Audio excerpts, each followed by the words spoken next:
सबसे पहले खबरों को खबरदार के लेंस से देख लेते हैं। आज आपको जबलपुर के जल्लादों के बारे में बताएंगे। ये खबर एक ऐसे वीडियो से जुड़ी है जिसे आप नजरअंदाज कर ही नहीं सकते, जिससे आप बचकर नहीं निकल सकते। जबलपुर में गुंडों ने जीते जागते इंसान को मार मार कर अधमरा कर दिया और लोग तमाशा देखते रहे, वीडियो बनाते रहे। गुंडों के सामने भीड़ की हिम्मत और संवेदनशीलता बर्फ की तरह जम गई। किसी ने कुछ नहीं किया। ऐसी घटना किसी के भी साथ हो सकती है, भगवान न करे, लेकिन हमारे आपके साथ भी हो सकती है। इस खबर में सोई हुई संवेदनाओं को जगाने की शक्ति है। इसके बाद कोरोना काल में मंदिर खोलने को लेकर हो रही पॉलिटिक्स को डिकोड करेंगे। महाराष्ट्र में मंदिर पर महाभारत हो रही है। सवाल ये उठ रहा है कि अगर कोरोना काल में सब कुछ धीरे धीरे खुल सकता है, यहां तक कि मधुशाला भी खुल सकती है, तो फिर मंदिर क्यों नहीं खुल सकते? जब से तानाशाह चीन के गले में फारूक अब्दुल्ला ने अपनी राजनीतिक फूलमाला डाली है, तब से पूरे देश में उनका विरोध हो रहा है। लोग इस बात से हैरान हैं कि फारूक अब्दुल्ला को बॉर्डर पर भारतीय जमीन पर चीन के अवैध कब्जे, मुसलमानों के प्रति चीन की नफरत और पाकिस्तानी आतंकवादियों के लिए चीन का प्यार क्यों नहीं दिखा। आज हमने फारूक अब्दुल्ला के लिए चीन के अत्याचारों पर एक विशेष क्लास का इंतजाम किया है और ये क्लास एकदम निःशुल्क है।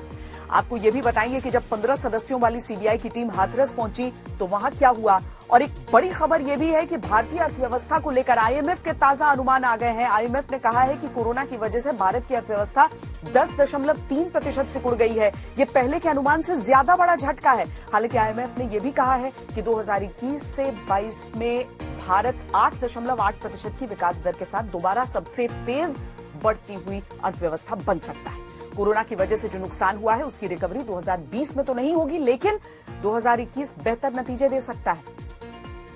लेकिन आज खबरदार की शुरुआत एक ऐसी खबर से करेंगे जिसे आप नजरअंदाज नहीं कर सकते और करना भी नहीं चाहिए। इस खबर को हर वो इंसान देखना चाहेगा जो सड़क पर सुरक्षित रहने की गारंटी चाहता है, जो घर से निकले तो सुरक्षित घर वापस लौटना चाहता है।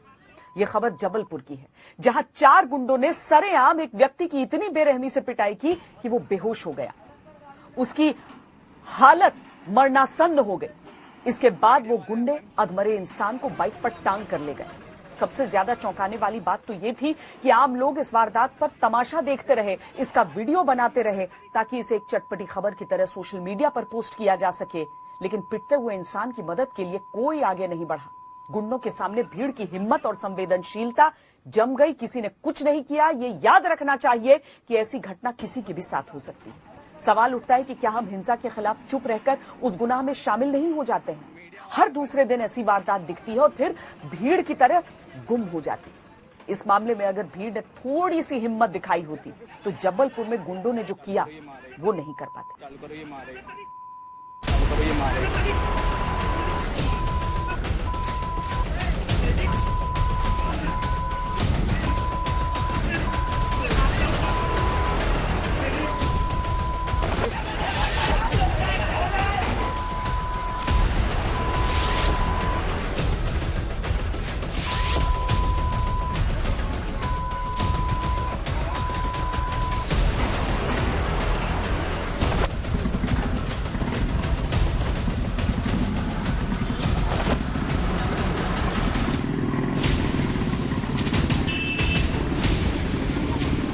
इस वीडियो को देखकर ये समझने की गलती मत करिए कि मारने वाले तो गुंडे हैं और शिकार होने वाले से हमारा कोई रिश्ता नहीं।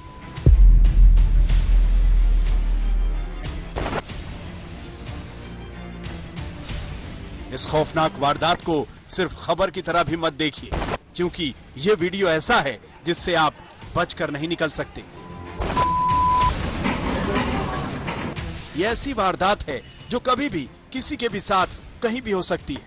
राह चलते किसी का भी ऐसे जल्लादों से सामना हो सकता है। यह तस्वीर जबलपुर की है। एक ऑटो चालक को 2 गुंडों ने बेरहमी से सड़क पर पीटा। अधमरा होने तक इसे मारते रहे। 2 मिनट 16 सेकंड के इस वीडियो में इन गुंडों की बेरहमी देखकर मन कांप जाएगा। चालू करो, ये मारेगा। वीडियो की बिल्कुल शुरुआत में हरे रंग की शर्ट पहने इस गुंडे का नाम चंदन है। इस शख्स ने ऑटो ड्राइवर को गिरा गिरा कर लात घूंसों से पीटा, बाल पकड़कर घसीटा, चेहरे पर थप्पड़ों की बरसात कर दी। वीडियो के 30वें सेकंड में दो और गुंडों की एंट्री होती है। दोनों ऑटो चालक को घसीटते हुए टीन के शेड पर लाते हैं और उनमें से एक, जिसकी पहचान अभिषेक दुबे के तौर पर हुई है, इस गुंडे की करतूत देखिए। इसने लोहे की शेड को उठाया और ऑटो चालक पर दे मारा। ध्यान से देखिए, ऑटो चालक हाथ उठाकर दया की भीख मांगता रहा, लेकिन हैवान बने इस गुंडे पर कोई असर नहीं हुआ। वो गिड़गिड़ाता रहा, लेकिन उसे रहम नहीं मिली। वो बेदम हो गया, लेकिन पिटाई नहीं रुकी। ऐसा लगा कि ये मिलकर उसकी जान लेने पर आमादा थे।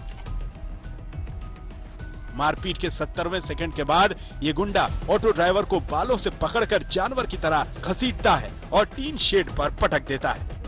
करीब 2 मिनट तक ये गुंडे जबलपुर के सड़क पर बेहोश हो चुके ऑटो ड्राइवर को बेरहमी से मारते रहे और जब मन भर गया तो ऑटो ड्राइवर को जानवरों की तरह बाइक पर लादकर अपने साथ ले गए।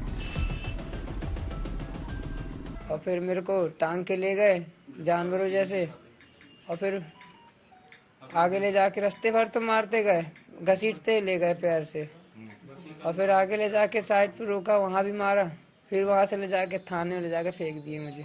जबलपुर की घटना ने सिस्टम के साथ साथ उन तमाम लोगों पर भी सवाल खड़े किए हैं जो तमाशबीन रहकर घटना का वीडियो तो बनाते हैं, लेकिन पीड़ित की मदद को आगे नहीं आते। वहीं दूसरी तरफ पुलिस पर इसलिए भी सवाल खड़े हो रहे हैं क्योंकि पुलिस की गिरफ्त से वो प्रमुख आरोपी अब तक दूर है जो वीडियो में शख्स को बेरहमी से पीटता हुआ दिखाई दे रहा है। फिलहाल पुलिस ने उस पर 10,000 रुपए का इनाम घोषित कर उसकी तलाश तेज कर दी है। मारपीट के वक्त भीड़ इकट्ठा थी, लेकिन सब चुपचाप इस ऑटो चालक को पिटते हुए देखते रहे। किसी ने बीच बचाव नहीं किया। लोग वीडियो बनाते रहे, लेकिन किसी ने गुंडों के खौफ के आगे कुछ नहीं बोला। ऐसा लगा कि भीड़ का खून जम गया हो। किसी में हिम्मत नहीं थी कि कोई आगे बढ़कर इसे बचा ले। वीडियो वायरल हुआ तो जबलपुर पुलिस की नींद टूटी। आनन फानन में पुलिस ने 4 में से 2 आरोपियों को पकड़ लिया और फिर उनकी हेकड़ी निकाली गई। नंगे पांव शहर में जुलूस निकाला गया। हाथ में हथकड़ी थी, जुबान पर फिर अपराध न करने की कसम। लेकिन 4 में से 2 अपराधी अभी भी फरार हैं।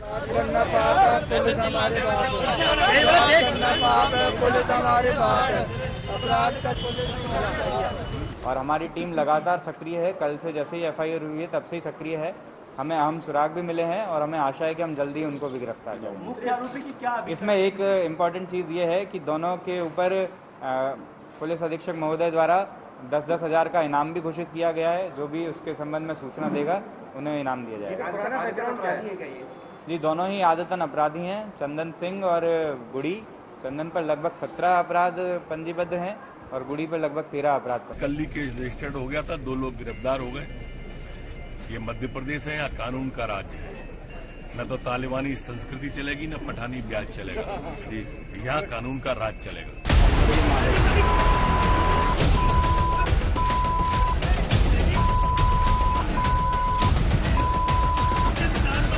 यह वारदात तब हुई जब इलाके से गुजर रहे ऑटो की टक्कर एक स्कूटी सवार लड़की से हो गई। इसके बाद लड़की ने फोन कर मौके पर अपने रिश्तेदारों को बुला लिया और फिर जो हुआ उसे सबने देखा। सवाल उठता है कि आखिर क्यों मामूली बात पर लोग मरने मारने पर उतारू हो जाते हैं? क्या इंसान की जिंदगी की कोई कीमत नहीं? सवाल उस भीड़ पर भी है जो सिर्फ मजे ले रही थी। इतने सारे लोग अगर जरा सी हिम्मत दिखाते तो ये 4 गुंडे उनके सामने ठहर नहीं पाते। जबलपुर से धीरज शाह के साथ रवीश पाल सिंह, भोपाल, आज तक। इस घटना से, इस वीडियो से एक बहुत बड़ा सबक कि कभी खामोश न रहें किसी के साथ अन्याय होता देखकर। आगे बढ़ते हैं। पूरे देश में अनलॉक 5 हो चुका है। छोटे बड़े मंदिर कब के खुल चुके हैं, लेकिन महाराष्ट्र में ऐसा नहीं हुआ है। क्यों नहीं हुआ है? इसी बात पर बीजेपी ने ठाकरे सरकार के खिलाफ मंदिर आंदोलन चला दिया है। बीजेपी का यह आंदोलन शिवसेना को बहुत चुभा है, क्योंकि ये सिर्फ मंदिर खोलने की बात नहीं है, ये शिवसेना के अस्तित्व पर राजनीतिक चोट है। शिवसेना का अस्तित्व हिंदुत्ववादी पार्टी होने से है, लेकिन हिंदुत्ववादी पार्टी की छवि पर बीजेपी ने प्रहार किया है। ऊपर से राज्यपाल भगत सिंह कोश्यारी ने मुख्यमंत्री उद्धव ठाकरे को चिट्ठी लिखकर शिवसेना के जले पर नमक छिड़का। राज्यपाल ने ठाकरे से पूछ लिया कि हिंदुत्व के पक्षधर क्या अब सेक्युलर हो गए हैं? उद्धव ठाकरे ने राज्यपाल को जवाब दिया और ये कहा कि उन्हें हिंदुत्ववादी होने का सर्टिफिकेट लेने की जरूरत नहीं है। लेकिन ये तो इस राजनीति का बस ट्रेलर है। शिवसेना और बीजेपी के बीच पहले से आग लगी है। ये आग अब और भड़क चुकी है। कौन हिंदुत्ववादी है और कौन मजबूर होकर सेक्युलर बन गया, अब इस पर खुली लड़ाई हो रही है।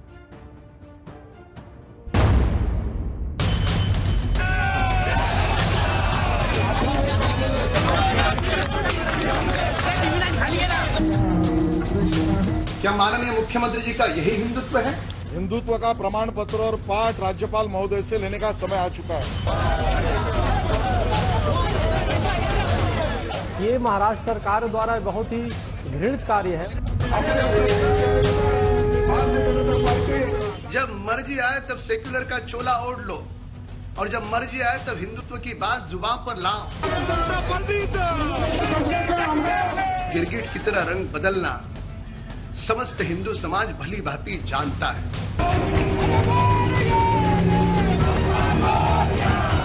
भारतीय जनता पार्टी मंदिर के नाम पर बीजेपी ने ठाकरे सरकार को घेर लिया। शिरडी से लेकर सिद्धिविनायक मंदिर तक मोर्चा खोल दिया। सैकड़ों लोगों को लेकर नेता सिद्धिविनायक मंदिर पहुंच गए। सिद्धिविनायक के द्वार खुलवाने के लिए प्रदर्शन करने लगे। उनके हाथों में बैनर पोस्टर थे और जुबान पर यही सवाल थे कि जब बार, रेस्टोरेंट, होटल खुल सकते हैं तो मंदिर पर ताला क्यों? ये सरकार हिंदुत्व को ठेचने का बात कर रही है। ये हिंदुत्व को मारने की बात कर रही है। ये हिंदुत्व को मारने की बात कर रहे हैं। हम हिंदुत्व नहीं छोड़ेंगे, हम मंदिर में जाके रहेंगे। भारतीय जनता पार्टी की बात करें तो उनका यह कहना है कि राज्य में जो भी मंदिर है वो खोले जा। और आज राज्य भर में अलग अलग जगहों पर इस तरह का आंदोलन हो रहा है। सरकार पर मंदिर खोलने के लिए, धार्मिक स्थल खोलने के लिए दबाव बढ़े, इसीलिए इस तरह का आंदोलन किया जा रहा है। और ये प्रतीकात्मक आंदोलन मुंबई में सिद्धिविनायक मंदिर के बाहर किया गया। मुंबई के सिद्धिविनायक मंदिर के सामने बड़ा हंगामा हो गया। बीजेपी के कार्यकर्ता और मुंबई पुलिस आमने सामने आ गए। मंदिर में जबरन घुसने की कोशिश करने पर सबको रोका गया। बीजेपी के कार्यकर्ता ठाकरे सरकार के खिलाफ नारेबाजी करने लगे। सिद्धिविनायक मंदिर के सामने ही सड़क पर आरती करने लगे।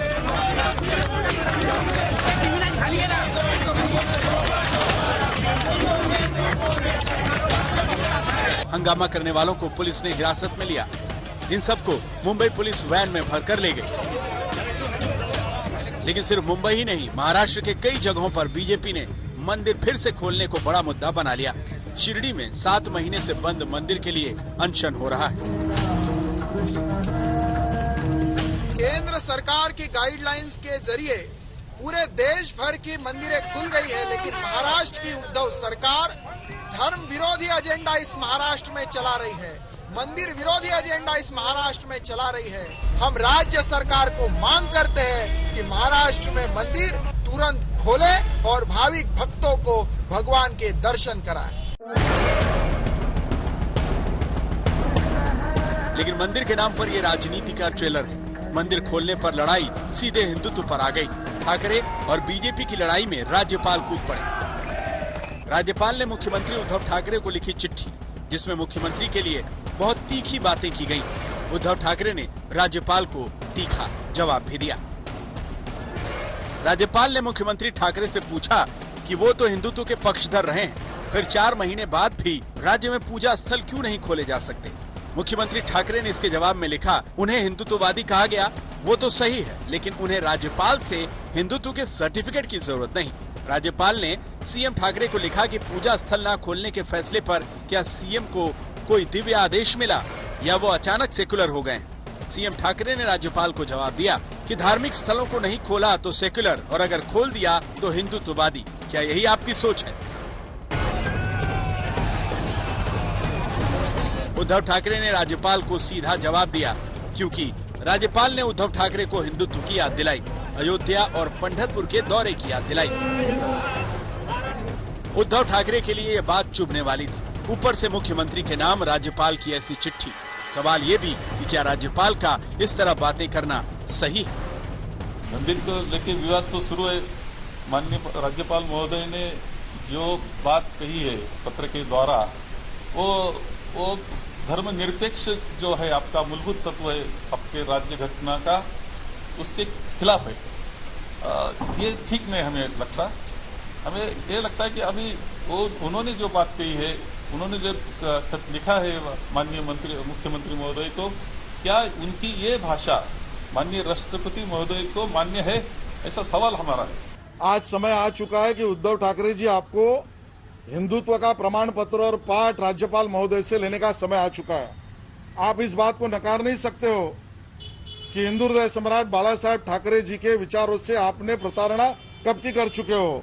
और महाराष्ट्र में बियर बार, वाइन शॉप सब कुछ खुल जाता है, पर लोगों को महज 1 रुपए की अब तक सहायता मदद न देने वाली ये महाराष्ट्र की सरकार मंदिर खोलने पर अड़िग है। क्या माननीय मुख्यमंत्री जी का यही हिंदुत्व है? देखिए, मंदिर और बार की आप जो तुलना कर रहे हो गलत है, और राज्य में जनता के हित में क्या निर्णय लेना है क्या नहीं लेना है उसका पूरा अधिकार राज्य के मुख्यमंत्री को है। इस लड़ाई में तो ये साफ है कि मंदिर खोलने के नाम पर सीधे सीधे राजनीति हो रही है, क्योंकि महाराष्ट्र में सिर्फ मंदिर नहीं, सारे धार्मिक स्थल बंद है। कोरोना काल में सावधानी से फैसला लेने की जरूरत है। रेस्टोरेंट्स खोल रहे हैं धीरे धीरे, ये सभी एक एक चीज। अभी जिम की बात है, कल ये जो जिम चलाने वाले कुछ लोग मुख्यमंत्री साहब को मिलने वाले हैं।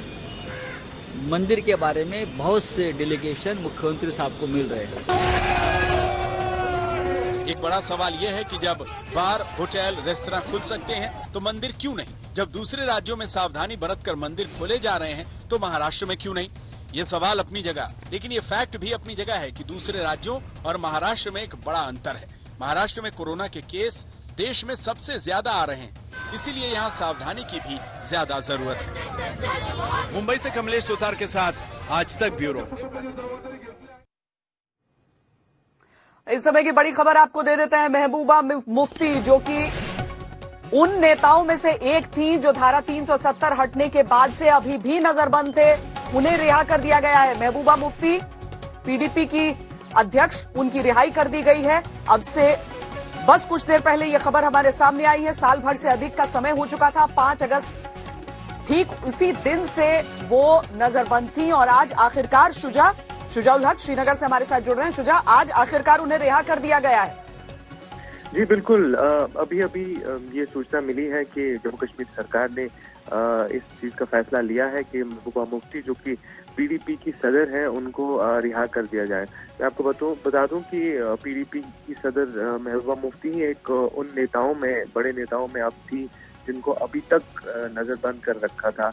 इससे पहले उमर अब्दुल्ला, फारूक अब्दुल्ला जैसे नेताओं को छोड़ दिया गया था, लेकिन महबूबा मुफ्ती को अब तक नजरबंद कर जब से लेफ्टिनेंट गवर्नर बने हैं वहां पर मनोज सिन्हा, तब से बहुत सारी चीजें बदली हुई दिखती हैं। जैसे शोपियां का जो पूरा मामला था, उसके बाद उनका खुद उन परिवारों के पास जाकर मुलाकात करना, और उसके बाद अब ये पीडीपी की अध्यक्ष को लेकर इस तरह का फैसला, क्या हम उनकी आउटरीच से इसे जोड़कर देखें या फिर ये माने कि जो आरोप अभी तक पीडीपी वाले दूसरों पर लगाया करते थे कि क्या कोई बातचीत हो गई है, कोई सेटिंग हो गई है सरकार से, ये इस तरह की बातें कि महबूबा मुफ्ती आखिरकार मान गई हो बातों को?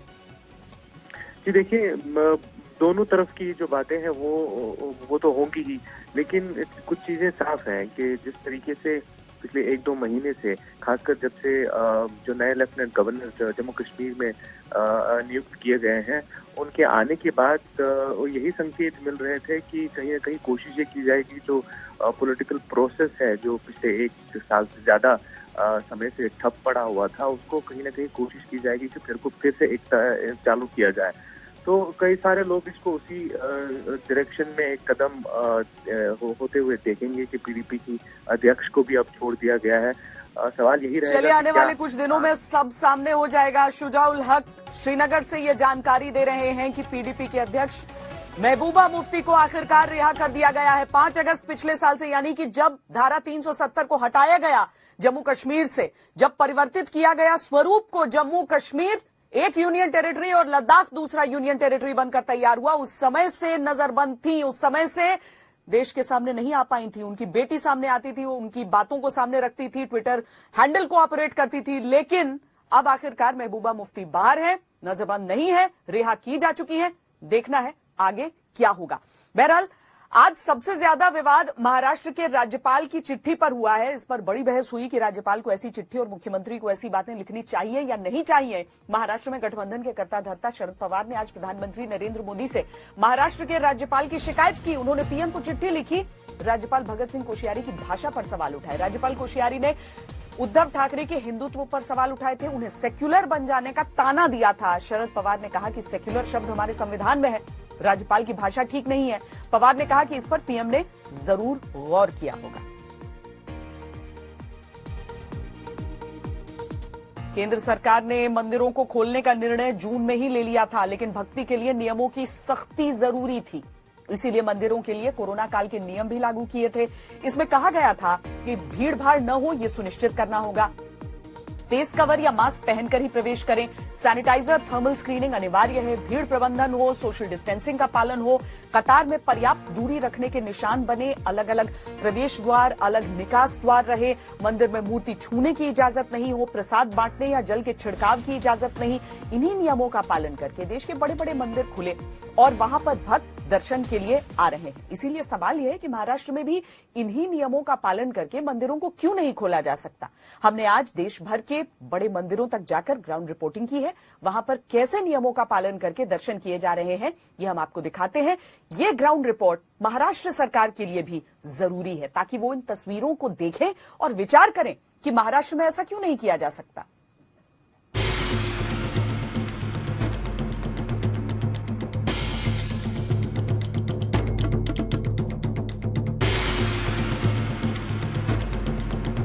एक तरफ भक्ति है तो दूसरी तरफ कोरोना की वजह से सख्ती है। इसी में हर राज्य ने मंदिर खोलने पर अपने हिसाब से फैसले लिए। महाराष्ट्र में ये मुद्दा इसलिए बन गया कि कोई फैसला नहीं हो पाया। मंदिर में भक्तों को दर्शन के लिए इस तरीके से आना पड़ेगा, आखिर किसने सोचा था कभी। लेकिन आज की तारीख में अगर हम हर चेहरे पर एक मास्क देखते हैं, एक कोशिश देखते हैं कि दूरी रहे, मंदिर के एंट्रेंस पे ये देखते हैं कि लिखा हो दूरी बनाए रखें, बी सेफ, यूज मास्क, तो इसका सीधा सा ये मतलब हो जाता है कि एग्जिट प्लान पूरी तरीके से मंदिरों ने तैयार किया और उसके बाद ही भक्तों का प्रवेश यहां पर शुरू हुआ। उन जगहों को भी चिन्हित किया गया ताकि सोशल डिस्टेंसिंग के हिसाब से लोग घुसें। इसीलिए आज की तारीख में आक्रोश इतना ज्यादा हो जाता है अगर सिर्फ एक राज्य ऐसा नजर आता है जहां पर मंदिर नहीं खुले हैं, जहां पर भक्त दर्शन नहीं कर सकते हैं। आपको लगता है कि मंदिरों को खुल जाना चाहिए? महाराष्ट्र इकलौता राज्य है जहां पर मंदिर नहीं खुल रहे हैं। हाँ, खुल जाने चाहिए। लोग खुद से आ सकते हैं, लोग खुद से फॉलो कर ले रहे हैं। हाँ। दिल्ली सरकार में, भारत में अन्य सभी तीर्थ पूर्ण रूप से खुल चुके हैं, चाहे वो 4 धाम केदारनाथ, बद्रीनाथ, गंगोत्री, यमुनोत्री हो, हर की पौड़ी, हरिद्वार हो, अन्य कई तीर्थ स्थान खुले हुए हैं। पता नहीं किस कारण से महाराष्ट्र सरकार महाराष्ट्र के हिंदुओं को भगवानों के दर्शन करने नहीं दे रही। वो खुद ही जाने की वो कारण क्या है। और जिस प्रकार अन्य मंदिरों में आप जाएंगे और देखेंगे तो पूर्ण रूप से व्यवस्था है। दिल्ली के प्राचीन आस्था स्थलों में से एक बद्री भगत झंडेवाला देवी का मंदिर 8 जून से, जब देश के सभी धर्म स्थलों और उपासना स्थलों को खोलने का सरकार ने फैसला किया, तब से ये मंदिर भी खुला है पूरे एहतियात के साथ। लेकिन कोरोना काल से पहले और कोरोना काल के बाद, अब जब से मंदिर खुला है तब से व्यवस्थाएं ऐसी बदली हैं कि एक तो सारे लोगों को मास्क के साथ अंदर जाना है, दूसरा सैनिटाइजर के इंतजाम है। मंदिर सुबह 5:30 बजे खुलता है और सर्दियों में रात 9:30 बजे तक दर्शन खुले रहते हैं। पूरे देश में जून के बाद से ही मंदिर खुलना शुरू हो गए थे। बड़े मंदिरों में पूरी सावधानी के साथ दर्शन की व्यवस्था है। 6 महीने से बंद दिल्ली का अक्षरधाम मंदिर भी आज खुला है। अक्षरधाम मंदिर को आज श्रद्धालुओं के लिए खोल दिया गया है। इस वक्त हम श्रद्धालुओं की भीड़ आपको दिखाना चाहते हैं जो यहाँ पर दर्शन करने के लिए यहाँ पर आए हैं। सोशल डिस्टेंसिंग का पालन करते हुए ही आप यहाँ जा सकते हैं। और जिस तरह से पहले भीड़ रहती थी वो तो फिलहाल यहाँ नहीं है। 15,000 लोग हर रोज औसतन यहाँ आते थे। सिर्फ दिल्ली के मंदिरों की ही बात नहीं है, यूपी और बंगाल तक आस्था अनलॉक हो चुकी है। कोरोना का दौर जारी है, लेकिन बावजूद इसके पूरे देश में अब मंदिर, बड़े बड़े मठ खुलने लगे हैं। हम इस वक्त विंध्याचल में मां विंध्यवासिनी के मंदिर में हैं। पूर्वी उत्तर प्रदेश और बिहार का सबसे बड़ा देवी मंदिर है, जहां लाखों की तादाद में भक्तगण आते हैं। और अब जबकि नवरात्र का समय आ रहा है, इस मंदिर में लाखों की भीड़ होगी। लेकिन कोरोना के इस दौर में क्या भक्तों का आना अनवरत जारी है? जैसे सारे प्रिकॉशंस के साथ जैसे सब कुछ चल रहा है, मंदिर भी चलेगा। मंदिर क्यों बंद रहेगा? सभी कुछ चलेगा और मंदिर क्यों बंद रहेगा? बिल्कुल बंद। हम लोग यहाँ से मास्क यूज कर रहे हैं, सैनिटाइजर यूज करके मंदिर में दर्शन करेंगे, बिल्कुल करेंगे। कोलकाता के कालीघाट मंदिर में भले ही भक्तों का जमावड़ा बढ़ता चला जा रहा हो, लेकिन वहीं दूसरी ओर कोविड-19 के चलते नियमावली भी उसी तरह से बढ़ रही है। मैं इस समय हूँ कालीघाट मंदिर के सामने, जहां पर एक और नियमावली लगी हुई है कि क्या क्या लोगों को करना होगा जब वो मंदिर में आएंगे। तो वहीं साथ ही साथ समय सारणी भी, जिसमें साफ लिखा है सुबह 6 बजे मंदिर खुलेगा, दोपहर 1 बजे बंद हो जाएगा, फिर शाम को 4 बजे खुलेगा और 9 बजे बंद हो जाएगा। ये अनलॉक 5 के बाद के नियम है। लेकिन जब इस अनलॉक की प्रक्रिया शुरू हो रही थी तो उसके बीच में ही मास्क एक जगह जहां सबके लिए कंपलसरी है, तो वहीं गर्भगृह में किसी को भी जाने की अनुमति नहीं है। जो भी दर्शन होंगे वो बाहर से होंगे। इसीलिए महाराष्ट्र सरकार पर सवाल है कि आखिर वो मंदिर खोलने पर फैसले में देरी क्यों कर रहे हैं, और जिसकी वजह से महाराष्ट्र में इस पर राजनीति को मौका मिला। इस वक्त हम सिद्धिविनायक मंदिर के बाहर मौजूद है और ये वही मंदिर है जो लॉकडाउन से पहले ही बंद कर दिया गया था। सिद्धिविनायक मंदिर ट्रस्ट का ये कहना था कि ये सबसे प्रसिद्ध मंदिर है मुंबई का, और इसलिए यहाँ पर जो है श्रद्धालुओं की भीड़ जो हमेशा सबसे ज्यादा रहती है। यहाँ पर देश ही नहीं दुनिया से जो है श्रद्धालु आते हैं। लेकिन अब बीजेपी का कहना है कि महाराष्ट्र में धीरे धीरे सभी चीजों को खोला जा रहा है, तो मंदिरों को क्यों बंद रखा जा रहा है? आज तक ब्यूरो। आरएसएस के प्रमुख मोहन भागवत ने भारत में हिंदू राष्ट्र और अन्य धर्मों को लेकर चली आ रही बहस पर बड़ी बात कही है। भागवत ने कहा कि भारत के मूल स्वभाव में किसी को अपनी पूजा पद्धति बदलने के लिए मजबूर नहीं किया जाता और इस स्वभाव को हिंदू कहते हैं। आरएसएस प्रमुख ने भक्ति रस के कवि रसखान से लेकर ब्रिटिश लेखक पॉल ब्रंटन और छत्रपति शिवाजी की सेना में मुसलमान सैनिकों का उदाहरण लेकर कहा कि किसी को अपना धर्म परिवर्तन नहीं करना पड़ा। मोहन भागवत से सवाल किया गया था कि राम मंदिर का आदर्श देखकर हिंदू धर्म के अंतर्गत आने वाले सभी संप्रदाय व पंथ एकजुट हो सकते हैं और समाज भी बलशाली हो सकता है, लेकिन हमारे देश में मुस्लिम और ईसाई मत को मानने वाले भी हैं। उनको हमारी विचारधारा में लाने के लिए क्या प्रयास करना चाहिए? आप भी इस सवाल पर मोहन भागवत का पूरा जवाब सुनिए। इसमें कई महत्वपूर्ण संकेत हैं।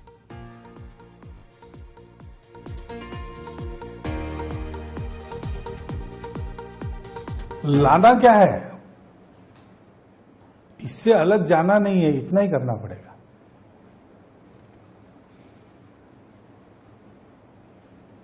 रसखान का नाम आपने सुना है ना, वो मुसलमान थे, उन्होंने इस्लाम छोड़ा नहीं था, लेकिन कितना सुंदर काव्य उनका कृष्ण पर है।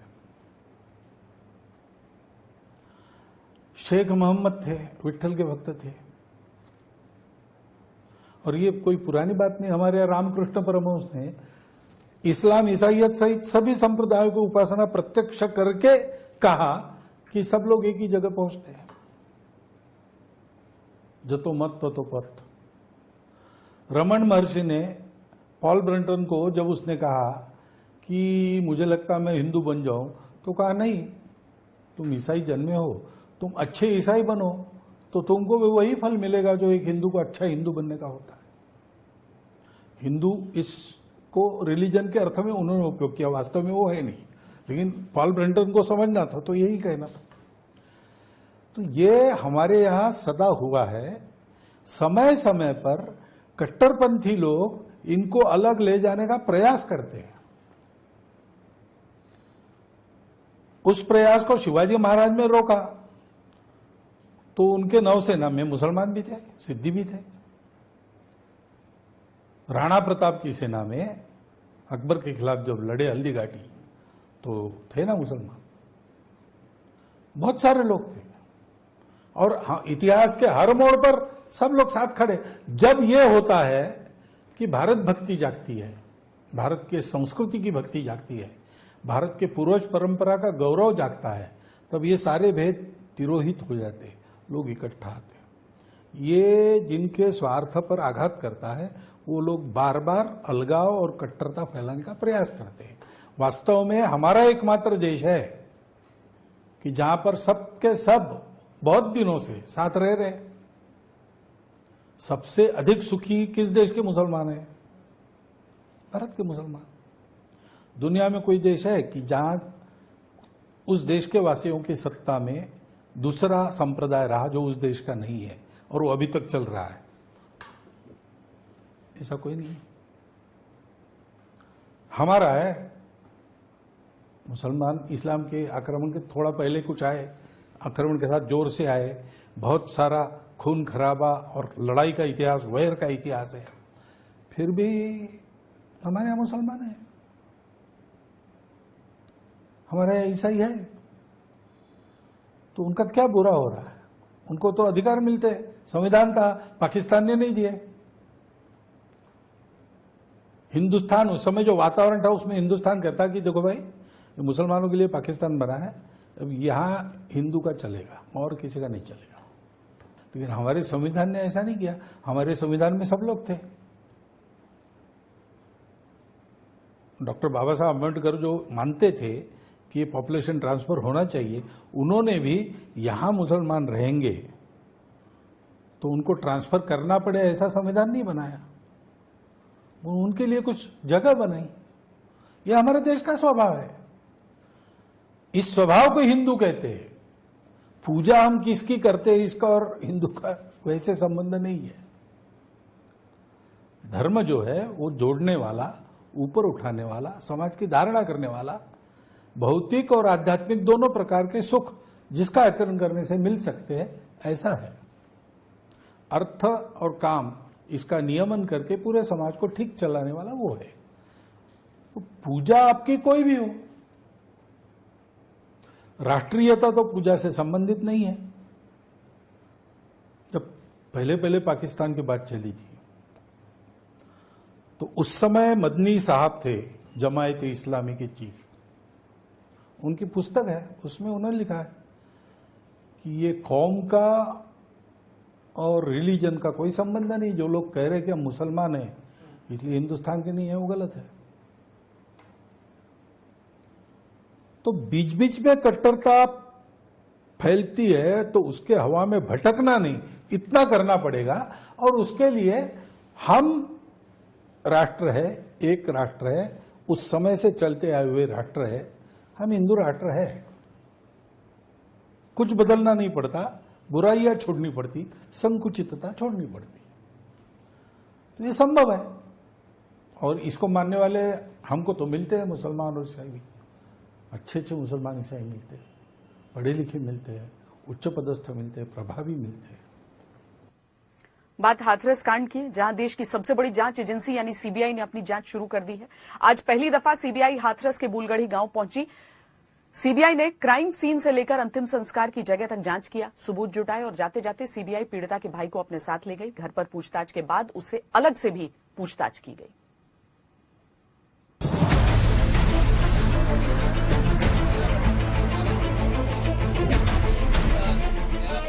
हाथरस कांड पर देश की सबसे बड़ी जांच एजेंसी फुल एक्शन में आ गई है। अब सीबीआई ने अपने जासूसी लेंस से इस जघन्य कांड की पड़ताल शुरू कर दी है। सीबीआई की टीम ने बुलगढ़ी गांव में मोर्चा संभाला और सीधे मौका वारदात पर पहुंची और वहां सीन ऑफ क्राइम का मुआयना किया। मौके पर जाकर केस को समझा। सीबीआई की टीम मौकाए वारदात में हाथरस के बुलगढ़ी गांव में इस वक्त पहुंच चुकी है। आप लाइव तस्वीरें इस वक्त आज तक पर देख रहे हैं कि किस तरीके से पूरी सीबीआई की टीम यहां पर पहुंची हुई है। जो मौकाए वारदात घर से करीब 400 से 500 मीटर की दूरी पर मौजूद है, यहां पर सीबीआई की टीम पहुंची हुई है। सीबीआई की टीम इससे पहले चंदपा थाना अब से थोड़ी देर पहले पहुंची थी और वहां पर जो सीनियर अधिकारी थे उन लोगों से बातचीत करने के बाद अब घटना स्थल पर सीबीआई की टीम यहां पर पहुंची हुई है और जो पुलिस के ऑफिसर्स हैं उनसे इस वक्त मंत्रणा कर रही है। सीबीआई की टीम अब अंदर जो वारदात वाली जगह है जहां पर आरोपियों ने पूरी घटना को अंजाम दिया था, उस जगह पर यहां पहुंच करके वो सीन देखेगी कि किस तरीके से आरोपियों ने पूरी घटना को अंजाम दिया था। इस पूरी टीम में एक महिला अधिकारी भी मौजूद हैं जो कि सीमा पाहुजा हैं। इनको ये माना जाता है कि तेज तर्रार ऑफिसर हैं और ऐसे विषय पर वो बेहतरीन जांच करती हैं। सीबीआई ने खासतौर पर इस टीम में इनको शामिल किया है। सीबीआई की टीम में 15 लोग थे, 3 बड़े अधिकारी थे, फॉरेंसिक की टीम थी। क्राइम के 30 दिन बाद सीबीआई मौके पर पहुंची थी, लिहाजा फॉरेंसिक टीम की भूमिका सबसे अहम थी। सीबीआई ने घटना स्थल का वीडियो भी बनाया मेन सड़क और क्राइम सीन की दूरी भी नापी गई। इस दौरान सीबीआई ने पीड़िता की मां और भाई को भी बुलाया था। भाई को क्राइम सीन पर लाया गया। मां की तबीयत खराब होने के चलते वो अस्पताल गई थी, लिहाजा सीबीआई की टीम ने उन्हें अस्पताल से एम्बुलेंस के जरिए सीधे क्राइम सीन पर बुलवाया। दोनों के बयान दर्ज किए गए। सीबीआई ने पीड़िता के परिवार की जुबानी पूरा वाकया समझा।